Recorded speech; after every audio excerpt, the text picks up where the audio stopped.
দিনটা শুরু হলো মহালয়া দিয়ে, কিন্তু দিন বলা তো ভুল, এটা ছিল ভোর 4টের সময়। 2024-এর পুজোর আগে থেকেই আমরা এখানে আছি, আর দুবারই দেখলাম, মানে 2 বছরই দেখলাম যে ভোরবেলায় খুব সুন্দর মাইকে মহালয়া চালিয়ে দেয়, আর এত ভালো লাগে না শুনতে, মনটা একদম ভালো হয়ে যায়। তো যাই হোক, মহালয়া শুনে কিন্তু আবার ঘুমিয়ে পড়েছিলাম, আর উঠেছিলাম ওই 9:30 10টার সময়। তারপরে বাজার থেকে একটু পরোটা কিনে এনেছিল, আর সেটাই খেয়ে নিলাম দুজনে মিলে। দুটো বেডশিট অর্ডার করেছিলাম অনলাইনে, 3টে বেডশিট করেছিলাম, তো দুটো আজকেই দিয়ে গেল। তো দেখা যাক কিরকম এসছে। কি গো একটু আসো না।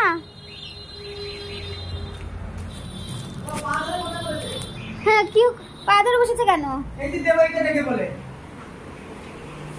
কি এনেছে? বেডশিট গুলো দেখতে হবে আগে। পাগল হয়ে যায়। চাও চাও হ্যাঁ, চাও চাও এনেছে বাপ্পা। তো ছোট প্যাকেট তো। হ্যাঁ, আমি এর জন্যই বলেছি। হ্যাঁ, ভাই বোনের। হ্যাঁ হ্যাঁ, তাহলে গুজির জন্য কি আনা হয়েছে? ওরে বাবা, তোর মুখটা সরাবি রে। এই তো রয়্যাল গাড়ি নিয়ে এনেছি, চাও চাও এনেছি, আর হচ্ছে কানটা কিন্তু ভালো করে পুষে কুচা বাসকে, তার জন্য হ্যাঁ, এটা একটা অনেকদিন, অনেক বেচারা 1 সপ্তাহ হয়ে গেল চাল চাল খায় না। অনলাইনে ওর জন্য কিচ্ছু নেব না, আমাদের গ্রসারিও নেব না বেবি। জানিস কি হয়, ফেস ওয়াশ গুলো দেখবি ডুপ্লিকেট দেয়, হ্যান্ড ওয়াশ ডুপ্লিকেট দেয়। আমি এবার তুমি বাইরে এই কুড়ি তো এক্ষুনি শেষ হয়ে যাবে। চলো বেডশিট গুলো দেখবো। আমি এই কালারটা নিয়েছি, আমার ইচ্ছা হলো। সব সময় তো নেই, এই প্রিন্টটা কি সুন্দর।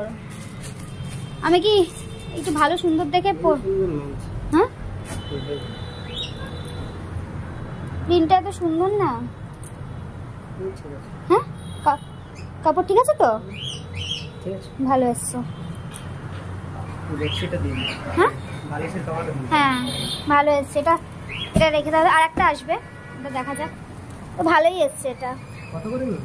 এটা বোধহয় 300 কত নিয়েছে, মানে 330 বা 32 এরকম।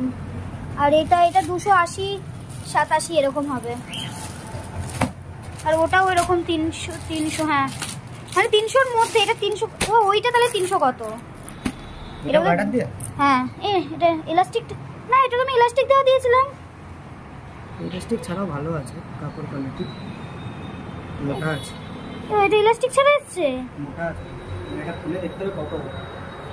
কিং সাইজের নিয়েছে, তাহলে একটু খুলে দেখো, খুলে দেখো।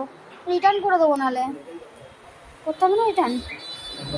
হ্যালো, এটাও ভালো হয়েছে। আমরা ফ্লিপকার্ট থেকেই নিই বেডশিট। হ্যাঁ, বড়ই আছে, গায়ে দেওয়া যাবে।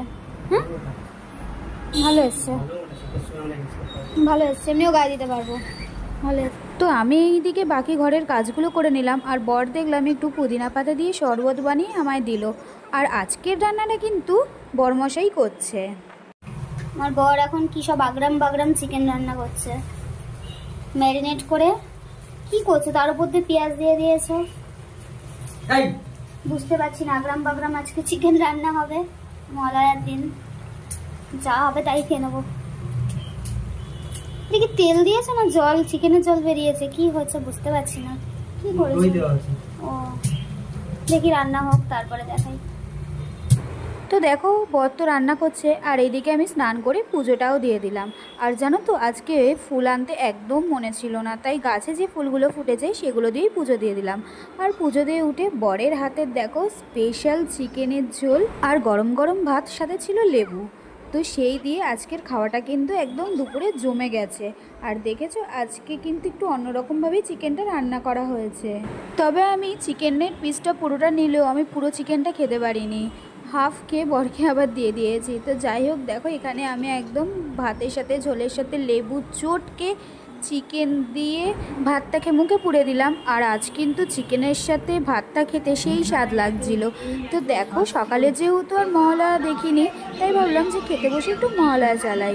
তো এখানে খাওয়া দাওয়া করে আমি সোজা চলে এসেছি পার্লারে, কারণ একটু আইব্রো করার ছিল। আর সত্যি বলতে আমি আইব্রো করতে এসে জানো তো কি মনে হলো, ভাবলাম চুলে তো আজ শ্যাম্পু করেইছি, তাহলে একটু হেয়ার কাটটাও করিয়ে নিই। আমার কিন্তু হেয়ার কাট করার একদমই প্ল্যানিং ছিল না, তো কি মনে হলো। তো দেখো, এখানে আমি হেয়ার কাট কাটটা করে নিচ্ছি। আর হেয়ার কাট করার পর চুলটা একটু ছোট হলেও বেশ ভালো লাগছিল। অনেক দিন পরে এরকম হেয়ার কাট করলাম জানো তো, মানে আমি লেয়ার আর স্টেপ মিক্স করে করেছি। তো এই দিদি আমাকে এই কাটিংটা করে দিল। তো কেমন লাগছে তোমরাও আমাকে একটু কমেন্ট করে জানিও। আর এই যে আমি যে পার্লার থেকে হেয়ার কাটিংটা করালাম সেটার ডিটেলসটা তোমাদের দিয়ে দিলাম। আর তোমরা যদি কেউ রাজারহাটের কাছাকাছি বা রাজারহাটে থাকো তো এই পার্লারে এসে বা দিদির সাথে কন্ট্যাক্ট করেও তোমরা তার কাছ থেকে সার্ভিস নিতে পারো। খুব ভালো হাতের কাজ। আমি তো যবে থেকে রাজারহাটে আছি তবে থেকে আমি এই দিদির থেকেই পার্লার থেকে বাড়ি গিয়ে কিছুক্ষণ বসে তারপরে দেখো চলে এসেছি আমাদের সামনে বাজার কলকাতায়।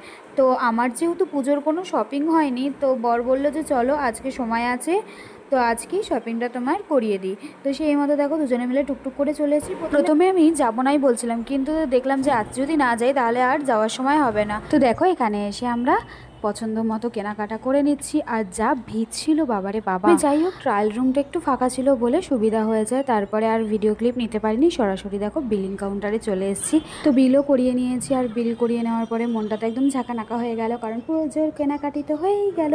তো দেখো এখান থেকে বেরিয়ে চলে এসেছি একটু চিপস চকলেট আর কোল্ড ড্রিঙ্কস নিতে। তো সেখান থেকে সেগুলো নিয়ে চলে এসেছি বাড়ি। আর বাড়ি এসে হঠাৎ আমার শরীরটা এতটাই খারাপ লাগছিল আমি শুয়ে পড়েছিলাম। তো তারপরে দেখলাম হঠাৎ করেই বর ক্রিস্পি চিকেন বানিয়ে নিয়ে চলে এসছে আর আমাকে দিয়ে বলছে নাও খাও, দেখো ভালো লাগবে। কিন্তু আমার ভালো লাগছিল না খেতে, তাও বললো বলে একবার খেয়ে যেই দেখলাম এত স্বাদ হয়েছিল মানে বলার মতো না। তো যাই হোক দেখো শরীরটা ভালো লাগছিল না বলে আর রান্না করতে পারিনি, তাই বর বাইরে থেকেই খাবার কিনে নিয়ে চলে এসছে। আর রাতের খাবারটাও কিন্তু দারুণ হলো, রাইস আর চিলি চিকেন। আমার তো রাইস চিলি চিকেন খেতে খুব ভালো লাগে, বিরিয়ানি খেতেও ভালো লাগে, কিন্তু রাইস চিলি চিকেন খেতেও ভালো লাগে। তো যাই হোক দেখো খাওয়া দাওয়া করতে করতে আজকের ব্লগটা এখানেই শেষ করলাম। সবাই খুব ভালো থেকো, খুব আনন্দ থেকো এবং মজা করে পুজোটা কাটিও। চলো টাটা।